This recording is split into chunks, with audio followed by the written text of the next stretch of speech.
A psicologia, sem dúvidas, é um dos estudos científicos mais complexos da humanidade, devido à subjetividade acerca da mente humana.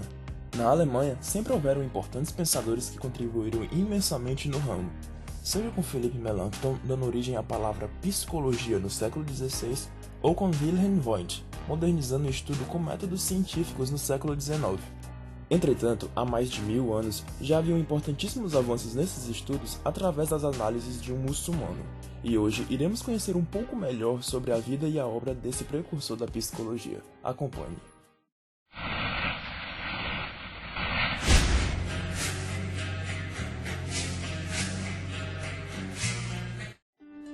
Abu Zaid al-Balhi foi um polímata muçulmano do século IX cujos escritos abordavam assuntos variados como geografia, medicina, filosofia, teologia, política, poesia, ética, sociologia, gramática, literatura e astronomia. Nascido em 849 em uma aldeia persa na província de Balhi, da qual ele recebe o nome, e agora uma parte do Afeganistão moderno, ele passou a escrever mais de 60 livros e manuscritos. Infelizmente, a maioria dos documentos de sua autoria foram perdidos ao longo dos anos, com apenas uma minoria de seus trabalhos nos alcançando na era moderna.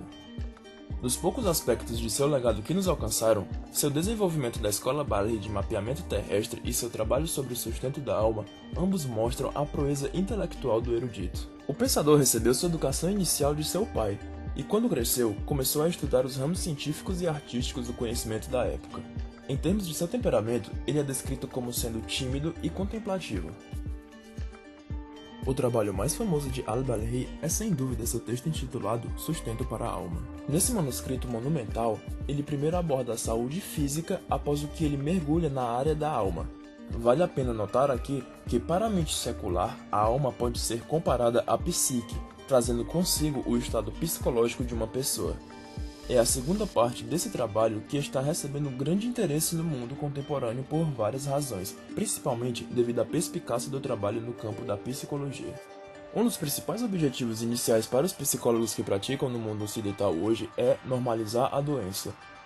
Mesmo nas partes mais desenvolvidas em termos de ciências materiais no mundo, o estigma e a vergonha muitas vezes acompanham a doença psicológica cujos aspectos ainda são vistos como tabu. Muitas partes do mundo muçulmano contêm estigmas e tabus muito mais arraigados nesse campo.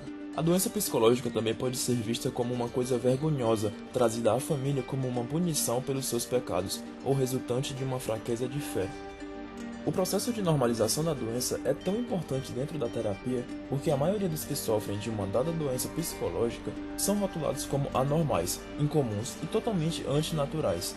Ao normalizar a doença, um paciente pode começar a parar de se atribuir a rótulos como esse. E mais de 1 milênio atrás, al-Balhi estava escrevendo sobre normalizar aflições psicológicas para seus leitores. Ele fez a conexão agora amplamente disseminada e aceita entre a mente e o corpo, com a saúde de cada um tendo consequências significativas no outro. Quando o corpo fica doente, ele impede o aprendizado e outras atividades mentais ou deveres de forma adequada. E quando a alma é afligida, o corpo perde sua capacidade natural de desfrutar o prazer e encontrará sua vida se tornando angustiada e perturbada. Ele também reconhece a realidade da doença psicossomática. A dor psicológica pode levar a doenças corporais. Esse reconhecimento, que também é discutido mais tarde nas obras do médico persa Ali Abbas, não entrou na consciência dos psicólogos ocidentais, até que Freud começou a explorar a ideia quase 1 milênio depois. Talvez o aspecto mais impressionante no método do intelectual muçulmano seja o uso de uma forma precoce e pioneira de terapia cognitiva. Ao longo do texto, ele defende o uso da terapia da fala, empregado para modificar os pensamentos de um indivíduo e, consequentemente, levando às melhorias desejadas em seu comportamento. Seu tratamento prescrito da depressão ecoa as ideias da psicoterapia. Ele descreve o uso de conversa encorajadora gentil que traz de volta um pouco de felicidade, enquanto ele também defende a musicoterapia e outras atividades que podem aquecer o estado psicológico de uma pessoa.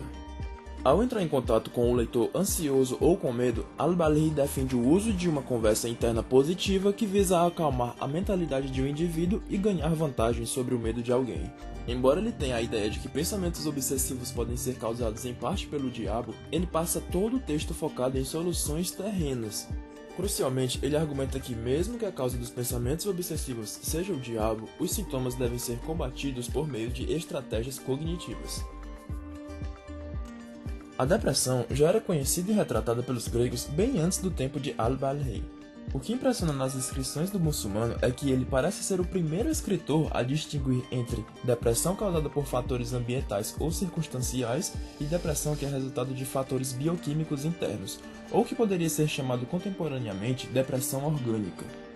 Sobre a compulsão obsessiva, os critérios descritivos de Al-Balhi estão em harmonia com o Manual Diagnóstico e Estatístico de Transtornos Mentais, uma espécie de bíblia das doenças psiquiátricas e psicológicas. Esse manual descreve obsessões como pensamentos, impulsos ou imagens recorrentes e persistentes que são vivenciados em algum momento durante a perturbação, como intrusivos e indesejados e que na maioria dos indivíduos causam acentuada ansiedade ou sofrimento. Isso é extremamente semelhante às descrições de Al-Balhi. Pensamentos irritantes que não são reais. Esses pensamentos evitam aproveitar a vida e realizar atividades diárias. Eles afetam a concentração e interferem na capacidade de realizar diferentes tarefas. Indivíduos aflitos ficam preocupados com pensamentos de medo e esperam esses eventos a qualquer momento. Há também uma semelhança gritante entre os dois textos na descrição das tentativas do indivíduo afligido em suprimir as obsessões indesejadas. O trabalho de Al-Balhi é sem dúvida séculos à frente de seu tempo, desde a diferenciação entre os tipos de depressão até o reconhecimento da hereditariedade da propensão ao pensamento obsessivo. Ele prova ter tido um olho impressionantemente perspicaz para o psicológico. Os leitores do texto notarão prontamente que ele faz um balanço entre o espiritual e o material, que pode ser considerado incaracterístico da época. Em vez de explicar tudo através das palavras como diabo, jin, pecados, ele usa a linguagem psicológica para explicar fenômenos psicológicos, sem desconsiderar completamente o que não é visto. Esse equilíbrio parece iludir os psicólogos contemporâneos que lançaram o proverbial bebê para fora com a água do banho, em sua tentativa de alcançar o rigor científico, ao mesmo tempo em que descartam completamente questões espirituais e imateriais.